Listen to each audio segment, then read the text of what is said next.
Hello everybody, I'm Ajit K. Mishra. I'm here again with a new session on speaking. I have been talking about speaking as an important component of communication. We all know speaking is one of the most important communication tools with which we can do wonders.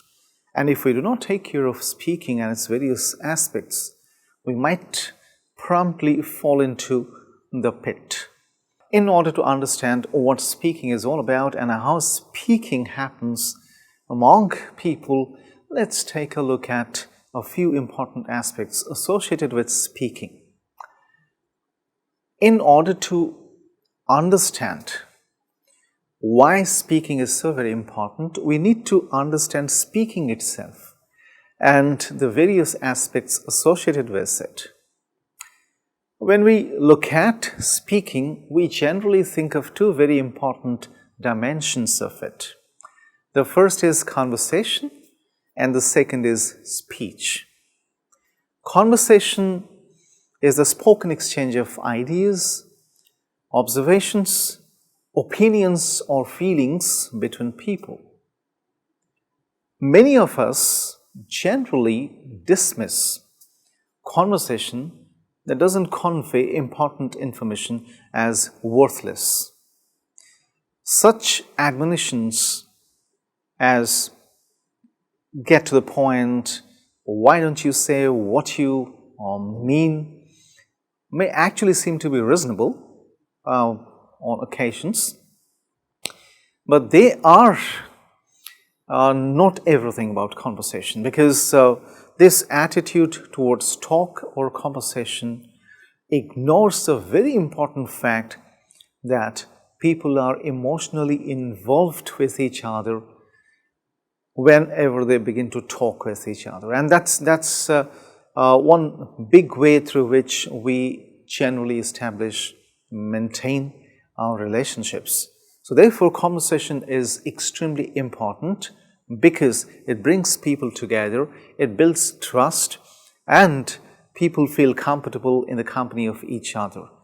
So conversation has two very important sides: transactional and interactional. So it actually functions in two very different ways, sometimes as transactional and sometimes as interactional. In interactional uses of conversation, the primary focus is on the message, whereas transactional uses of conversation focus primarily on the social needs of the participants. So, for every conversation to be successful, these two aspects have to be there. The transactional aspect is very, very important because that helps us take care of the message, and the interactional aspect of conversation can actually help us understand how people come together, what kind of emotions they bring to each other, and with what kind of feelings they actually create bonding with each other. So both these aspects are equally important when it comes to conversation. So when it comes to speech, speech is a spoken expression of ideas, opinions that is made by someone who is speaking in front of a group of people. So whenever we deliver speech, we actually face a group of people, and they are our audience, and then we are addressing them, and we are communicating a few things through a speech. So when we look at the two functions of speaking, conversation and speech, we find that conversation is far more functional when it comes to interactions and transactions between people. Speech is less functional, especially when it is not very interactional, and it is far more transactional. So if we take a look at conversation in action, what do we generally come across? What does conversation or a piece of conversation do? It informs. When we converse with each other, we're actually exchanging information among ourselves or between ourselves. So I may have a piece of information for my friend with whom I have just entered into a conversation. Have you heard about this new scheme that the government has brought up? My friend might say, yes, I know about it. So do you also know that this scheme has these benefits? My friend might say, no, I do not. I didn't know about those benefits. So whenever we converse with each other, the primary objective of it is to exchange information or to share information. The second important function of conversation is to persuade. So whenever we want to persuade people, whenever we want people to accept a certain thing that we want them to, or whenever we want people to behave in a certain way because we want them to behave in that particular way, we must adopt a conversational style that is persuasive. So in persuasive conversation, we generally depend a lot on rational approaches, reasoning, and evidence, and that is how we can help people understand what we're trying to say, and we can actually generate a great amount of acceptance in people. Just look at a marketing scenario in which a salesperson comes to a potential buyer and asks the person to buy something. Initially, the response is, no, I'm not interested. I don't think I would like to buy this particular product. But that's exactly when the salesperson begins the persuasive action, and at the end of it, there is every possibility that the salesperson will actually sell that product to a person.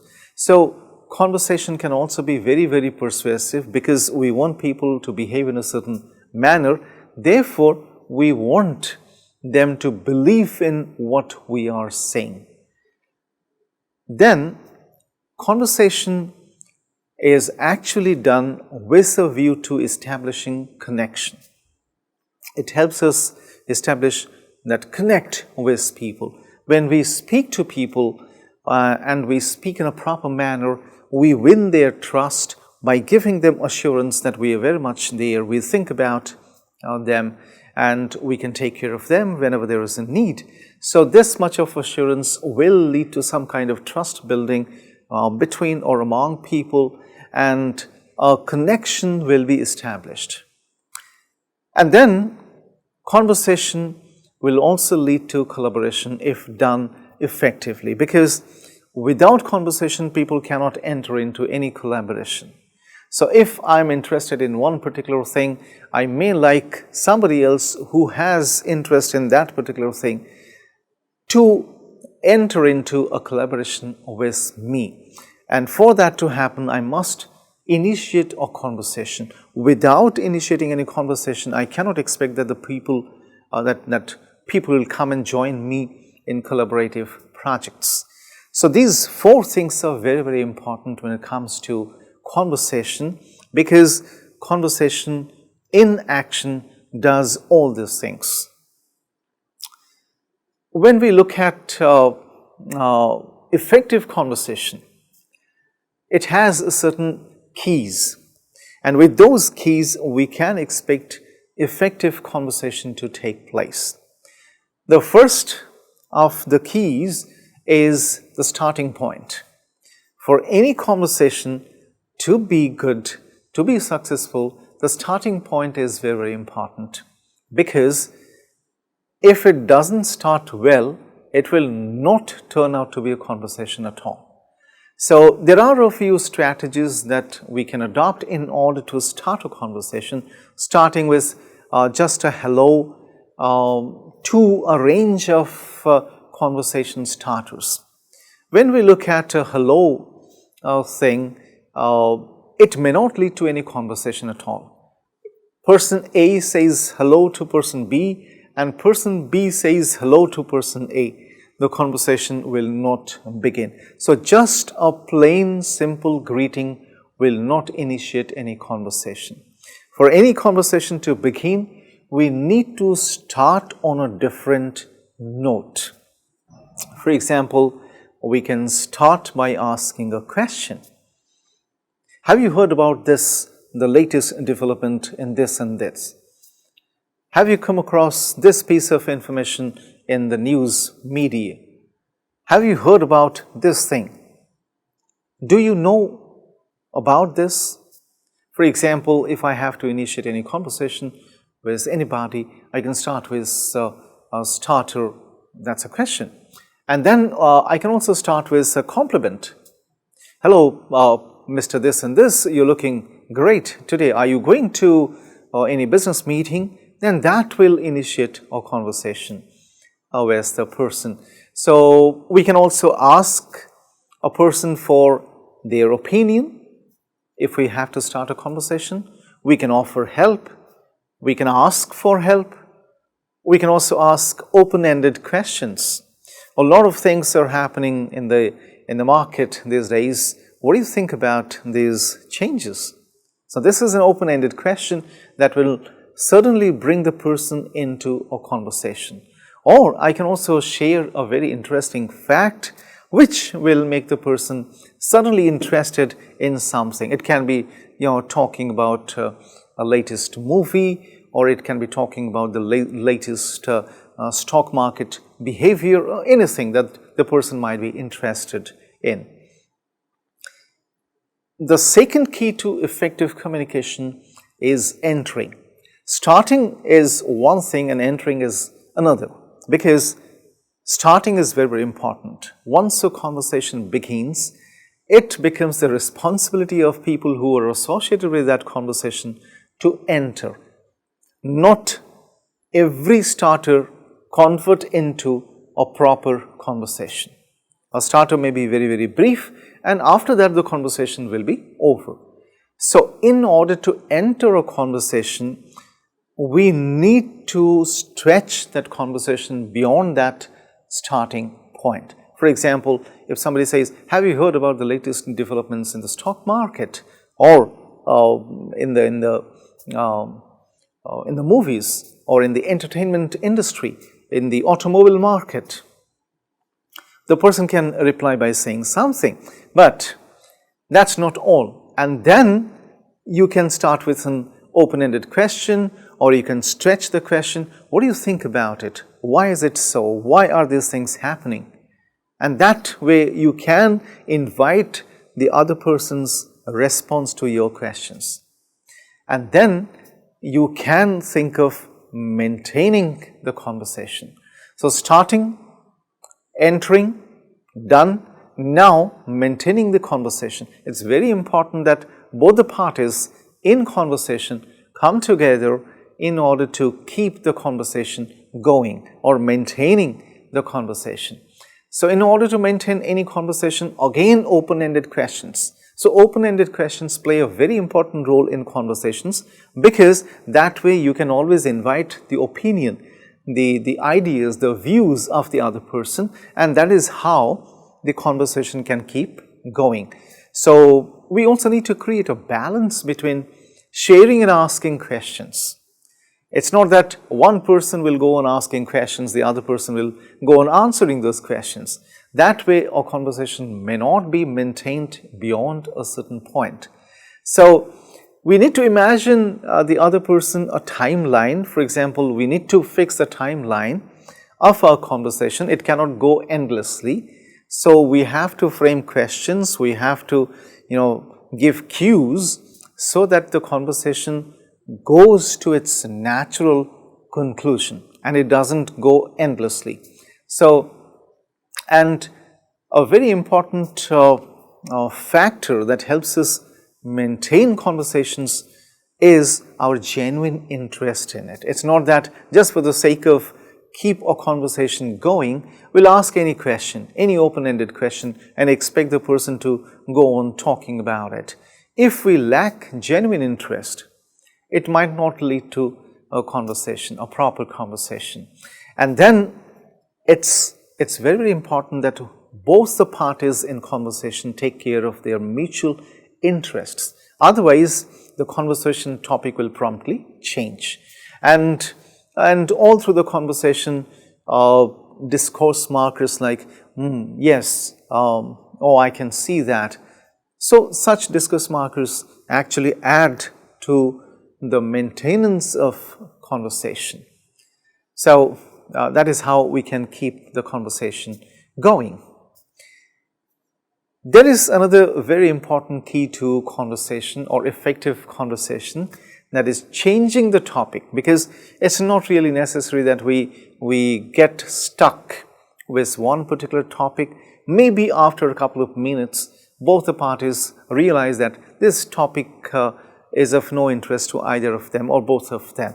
So then one of the partners or one of the parties can think of changing the topic.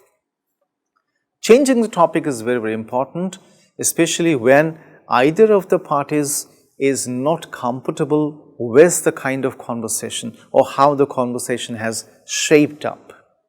Then you promptly change the topic. But this change should not come abruptly. This should follow from a logical wrapping up.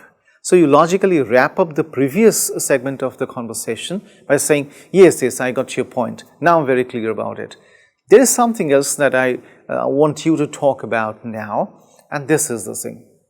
So it may be related to the earlier topic of conversation. It may not be related. It can be different from the earlier topic. But then this change has to happen in a logical manner so that it doesn't look very, very abrupt. And then there's something called turn taking, which also plays a very important role in effective conversation. Turn taking is all about, taking a turn oneself and giving that turn to the others. Otherwise, conversation will turn out to be a monologue, with one party speaking and the other party just listening. So it's very important that both the parties realize when to take their turns and when not to speak out of turn. So turn taking plays very, very important. For example, I speak about a certain thing. I respond to a question that is asked by the other party, and then I say, what do you think about this particular dimension of this answer? Or what do you think? Would you like to add to this particular point that I just talked about? So that way you're actually allocating the turn to the other party. So that is how turn taking happens in effective conversation. And then finally we come to the closing of the conversation. The starting and the closing are the most important aspects of any effective conversation, because if the closing is not good, both the parties will not feel like conversing ever again in the future. They may get to see each other, they may meet each other in the future, but they will not feel like conversing with each other if the closing of a previous conversation was not done properly. For example, before closing, one party can say to the other party that it was wonderful discussing this issue with you, it was wonderful talking to you, I got to know about so many things, this particular thing was clarified by you so well, so nicely. So that is how we generally put a logical end to a conversation. Thank you very much for your time. And then, you can say that you'll be meeting them in future again. So you look forward to having similar conversations with them again in the future. So that is how you can close a conversation. When we look at speech in action, it's slightly different from conversation because there is a gap between the speaker and the listeners in a speech situation. which is not so in conversations. There is no such gap between the speaker and the listener. Both of them are speakers and both of them are listeners. In a speech scenario, the audience plays the role of the listener, not the speaker.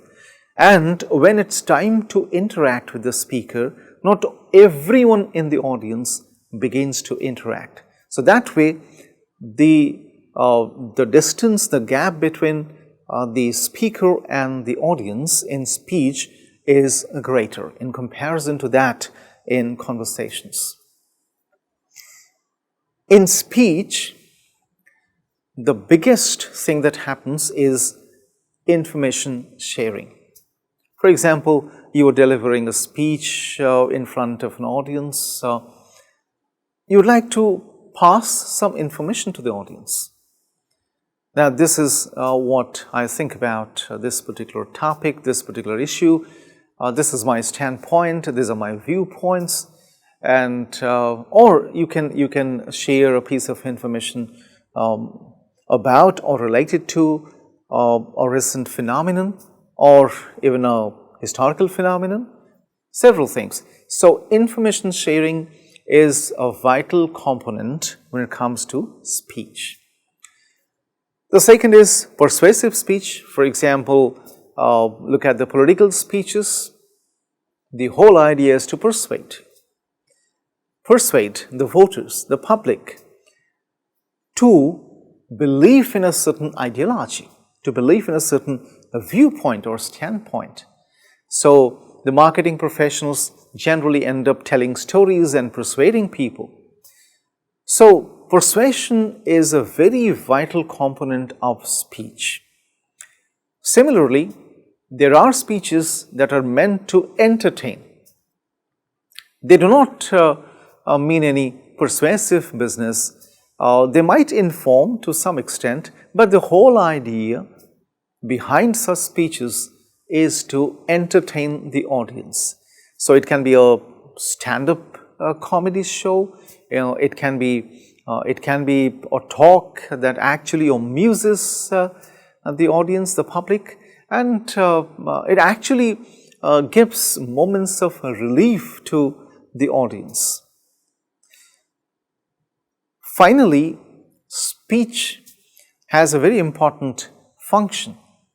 It also commemorates the achievements of great achievers.